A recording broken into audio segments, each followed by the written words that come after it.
Hey guys, it's Araconda here. I just wanted to do this video real quick. I actually did this after I edited the video you're about to see.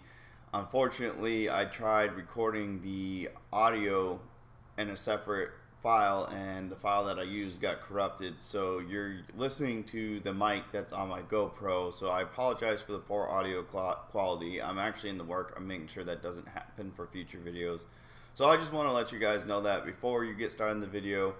And I hope that you guys enjoy it. If you do, you know what to do. Like, comment, and subscribe. If not, leave a dislike and a comment explaining why. You guys have a good one, and I'll see you in the next video. Hey guys, it's Araconda here. Welcoming you to my channel and another great video. This video is going to be the start of my gun videos. I know technically I have one already, but that was before when I was just throwing random stuff on my YouTube channel. Now I'm actually caring about the quality put there. Therefore, I'm restarting my gun videos. And what a better way to start it than show off my collection. Now, I will just say real quick, abide by your local and federal laws, and for those international, abide by your government's laws when it comes to owning and possessing a firearm and defending yourself. I will make sure I make note of gun safety, and the most important one is make sure they're clear and never pointing them at people unless you intend to shoot. In this case, you better only be shooting at people for self-defense and as the only means available to defend yourself. But I'll have something at the beginning and end of this video, and you already saw the one at the beginning restating this, so you make very clear that I don't condone random acts like that where people get hurt because of carelessness with firearms. But anyway, I'm not going to waste time with that. We're going to get into my first video, our first gun, which is also the first one I purchased and the oldest one that I have. This is my 1939 Tula Arsenal Mosin Nagant. It is a Russian firearm. Some of you may recognize it from things like Call of Duty, the World War II franchise. You might recognize it from I think Battlefield 5 has it. It might even be in Battlefield 1 as one of the sniper rifles. And games like Rising Storm 2 Vietnam, which is the last time I played with this gun in a game. You also have probably seen it a lot in World War II movies like Enemy at the Gates. So it's a very historical gun. Mine is quite old, being built in 1939. Whether or not it saw combat, I don't know. I personally doubt it.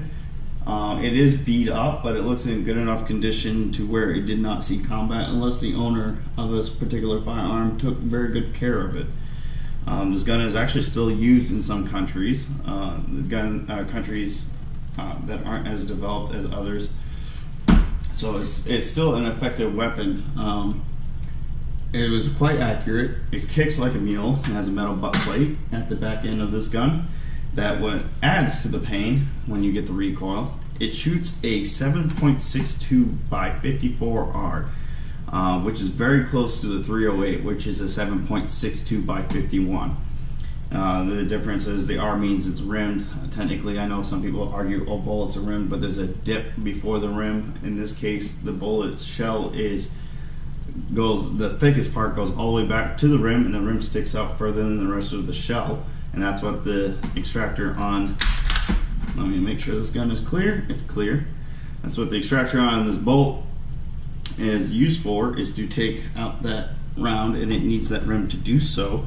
It's a straight bolt, as you can see. I'm sorry. It's a straight bolt, as you can see. By that I mean this right here. The sniper variants curve down, so when it's like this, it curves down and they would pull up and fire. There's also a carbine variant, which is shorter with a bayonet as well, but it's affixed to it. It just folds in and out. The extractor for this firearm is right there. That's what would be grabbing the rim to pull it out. Hopefully the camera is focused in on that. It's a very simplistic gun. The firing pin is in there. It's pretty easy to take apart and clean, which is very important if you buy this. You're the first owner after it's been taken out of storage. Sorry guys, I'm trying to get this back on the go. It's a lot of fun to shoot if you don't fully clean it after buying it. If it's been soaked in cosmoline, which this one was, you only get like 20-30 rounds before this thing heats up, and the bolt starts to seize and becomes a real pain to operate, but you can still operate it. It's not a danger. It just means the barrel got hot, the cosmoline's gotten sticky in there, and it's hard, and things expand, and it's hard to operate the bolt. I haven't shot this in a while. I can't wait to shoot again. I do really enjoy looking at this thing, though. It's a beautiful rifle, very effective for what the Russians used it for. It was used as a standard infantry rifle and also as their sniper rifle, the marksman rifle. I'm debating about restoring this. I paid $99 for this gun particularly. You can pretty much find it. Well, when I bought it, you can pretty much find it anywhere.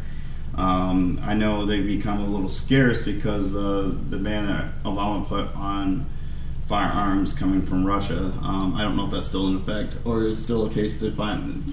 I'm not saying they're hard to find, it's just harder to find. I know I looked up a rifle that's in far worse condition than this, and I think newer than mine, and they wanted $140 for it. I paid $99 for everything: the sling, the bayonet, a toolkit, and a little oil can. Still had oil in it, not any good though. I think it's original oil. But anyway, yeah. This was my first rifle, my first gun, firearm, period, aside from BB guns and pellet guns that I had as a kid with my brother. Actually, my brother had it. I'm just going to set it down here to get it out of the way. I'm trying to be careful not to ding it up or knock any of my lighting over. So yeah, that was my first gun. Now we're going to move on to my second one, which is my Springfield XD-9 subcompact. This is the first pistol I've owned, not the first I fired. The first one I fired was a Beretta M9 when I was in the military, qualifying to go to Iraq. Again, make sure it's clear. For those of you who can't see, this is what I'm doing. I'm checking in here, make sure there's no brass in there. Obviously, make sure the magazine's empty. I should be able to see right through it. I've cleared all but two of these guns that I'll be showing today, and there's a reason to prove why you need to clear these things out. But I mainly bought this gun for self-defense. It is now my home self-defense gun or pistol. I'm not going to tell you where I keep it. I don't like letting people know where I'm keeping my guns for many reasons. It's a 9mm. I use 9mm hollow point rounds for it, and I highly recommend any defense gun you use is hollow point, so you can be sure that it doesn't travel through the person you're shooting at and, God forbid, hitting somebody else you didn't intend to shoot in the first place. I wanted this for concealed carry originally. I figured it was small enough for it. It's too thick for my taste. Excuse me. If you want a full review, it's nothing fancy to review, and I highly recommend you check it out. You guys like the size and weight and all that. It's a good gun. I like how it feels.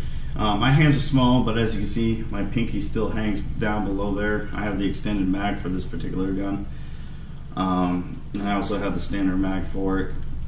But I still like how it feels in my hand. The recoil is nice. I like handling it. The safety features is grip safety and I don't know if you guys can see it. Give it time to focus. A trigger safety right in there. It's an ambidextrous mag release. It's only got the slide release on one side, but I just use my trigger finger to knock the slide down, push it forward, just like that. Even if I have let's say I'm holding it funny and try to pull the trigger, because there's no grip safety, and then you got a trigger safety. And same thing, if I'm not hitting the trigger safety, it won't fire, but I hit both. There we go. The sights are pretty nice. I enjoy the sights. Pretty clear and easy to see. I thought about getting night sights for these, just to make it easier to see. My eyes aren't the greatest. I have contacts in, and sometimes they get a little hard to focus after I've been shooting a long time.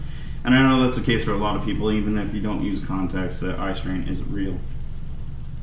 But anyway, that's my Springfield XD-9 subcompact, made in Croatia, as most Springfield, at least the pistols are. I love this gun. I shot it. This is the one I probably put, as far as pistol goes, the most rounds through, and it still fires like a champ. So we'll set this actually over here, and we'll move on to the next one. Now, I was gonna do in the order of guns I purchased, but the next gun I purchased after this one is my favorite gun, and I'm going to save that one for last. That one is one of those ones I would say you can have it over my cold dead body. because I'm not giving that thing up without a fight. Most of these I wouldn't give up without a fight, but that one, if it was, they said you could only keep one, that would be the one I'd be keeping.